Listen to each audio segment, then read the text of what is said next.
कांग्रेस का कुछ दोष नहीं है, वो तो है निर्दोष. नमस्कार, मी सचिन भोसले. मी गेली अनेक वर्ष काँग्रेस पक्षामध्ये ग्रास रूट लेवलला काम केलं, ग्राउंड लेवलला काम केलं.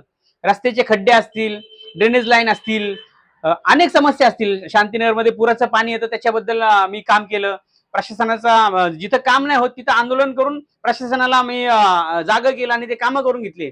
माझ्याकडं पैसा अडका नाही, माझ्याकडे नेते मंडळींचं पाठबळ नाही, माझ्या घरामध्ये कोण राजकारणी नाही, तरी सुद्धा मी एवढे मोठे अनेक कामं केले. आणि माझ्यासारख्या छोट्या कार्यकर्त्याची अपेक्षा होती की काँग्रेस पक्षाने मला महानगरपालिकेला निवडणुकीसाठी तिकीट द्यावं. पण माझ्यावरती एक प्रकारचा अन्याय झालेला आहे, कारण माझं नाव शॉर्टलिस्ट झालं असताना सुद्धा बाहेरच्या उमेदवारांना तिकीट मिळालं. त्याच्यामुळे मी काँग्रेस पक्षाचा राजीनामा दिलेला आहे.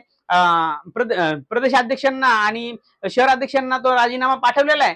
पण माझ्यासारख्या कार्यकर्त्यांनी आता करायचं काय? तर मग मी म्हटलं की लोकशाहीमध्ये आम्ही नागरिकांना मदत करूयात आणि लोकशाही टिकवण्यासाठी मी या पक्षामध्ये होतो आणि लोकशाहीच मी टिकवणार आहे. तर मी स्वतः आता अपक्ष बसतोय. काँग्रेसचा बंडखोर उमेदवार सचिन भोसले प्रभाग 2 मधून मी अपक्ष उमेदवार म्हणून घोषित करतोय. मी फॉर्म भरलेला अपक्ष उमेदवार आणि मी प्रशासनाला आणि पालिकेचे सुद्धा आभार मानतो की मी गेले मागील 5 वर्ष प्रशासन नसताना सुद्धा पालिकेने खूप कामे केलेले आहेत.